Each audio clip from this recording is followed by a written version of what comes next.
One of everyone's favorite Sundays in February is almost here. The Super Bowl is not only home to the biggest football game of the year, but it's also home to one of the biggest performances of the year, the Super Bowl halftime show. We are breaking down the top 10 Super Bowl halftime performances in anticipation of this year's show, so don't go anywhere.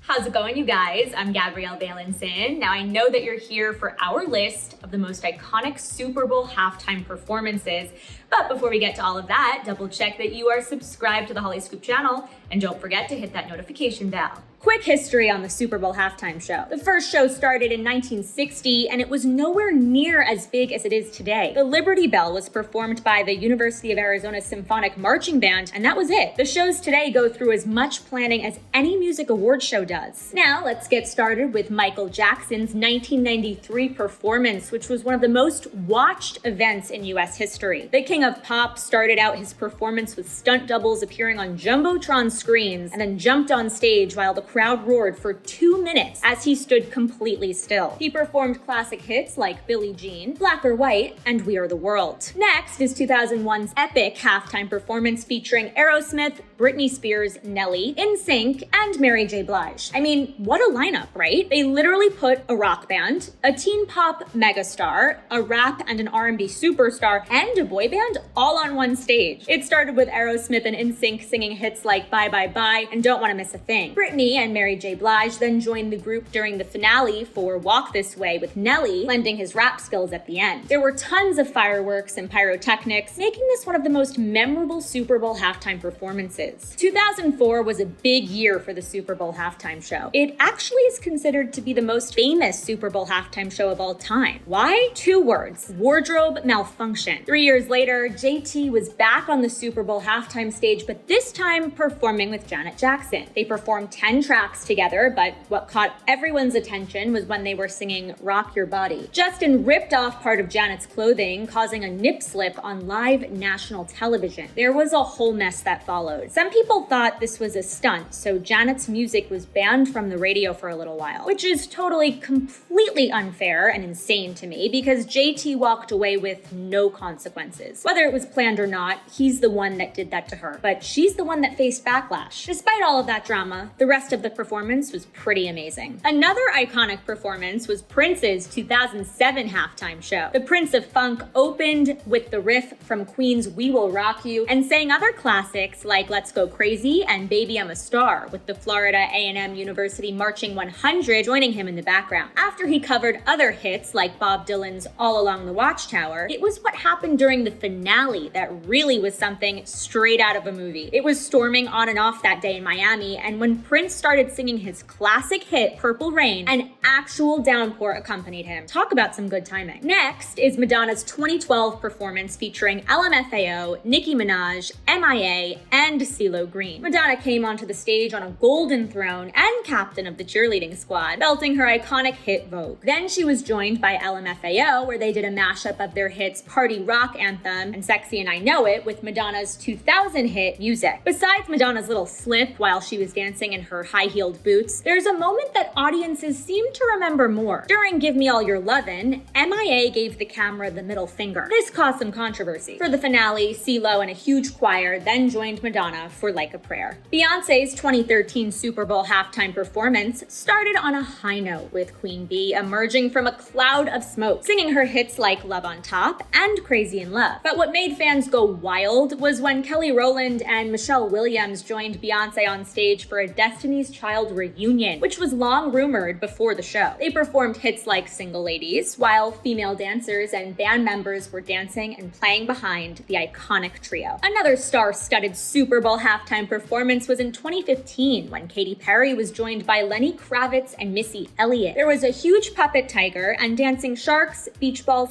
and palm trees on the stage too. Katy sang Teenage Dream and California Girls before Missy came in with her hit Get Your Freak On. This Super Bowl halftime performance actually was the most viewed performance in halftime show history and was even viewed more than the actual game that night. Coldplay then performed at the Super Bowl 50 halftime show in 2016. They had just released the A Head Full of Dreams LP. Bruno Mars and Beyonce joined the band on stage and performed Uptown Funk and Formation, and there was lots of dancing. Some people even say Bruno and Beyonce stole the show that year, even though they were not the headliners. The next year, Lady Gaga stole the show. Gaga started her performance with the US national anthem before singing This Land Is Your Land and the Pledge of Allegiance. Hundreds of drones were behind her, creating a Stars and Stripes flag. She zip-wired onto the stage, singing her hits like Poker Face, Born This Way, and Bad Romance. Aside from her Versace wardrobe and epic light show behind her during her performance, Gaga's clothes was probably what was most memorable for audiences. She mic dropped, caught a football,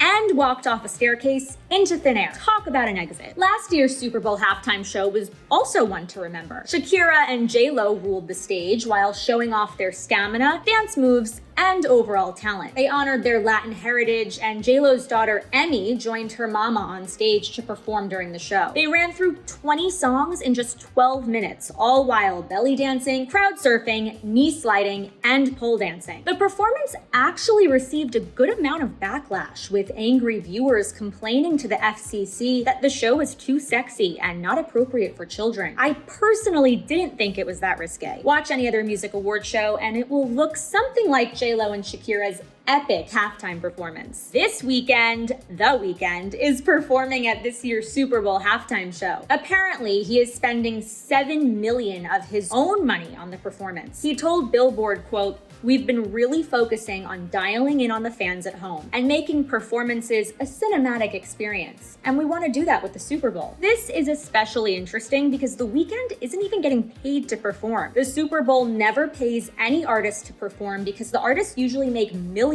when fans stream their music post-show. They do cover expenses and production costs for the performance, however. He is also insisting that this performance be completely live, which is how the Super Bowl halftime shows usually go. However, due to COVID, a lot of music award shows have been pre-recording artists' performances. He also just released a greatest hits album called The Highlights that consists of 18 of his chart-topping hits. In addition to that, he just announced that he is going on a huge tour in 2022, and it's slated to have 104 dates. The Weeknd is definitely releasing all of this exciting news just in time for his highly anticipated halftime performance. We've seen many artists use their music and lyrics as a form of storytelling. Many big names in music use their art to raise awareness for multiple social issues like BLM. Artists like Beyonce and Megan Thee Stallion have all used their platforms to raise awareness for important social and diversity matters during their performances. The Weeknd donated $500,000 back in June to various organizations supporting the Black communities. So maybe he will use one of the most popular shows of the year, the Super Bowl halftime show, as a platform to spread awareness and share important messages. Now,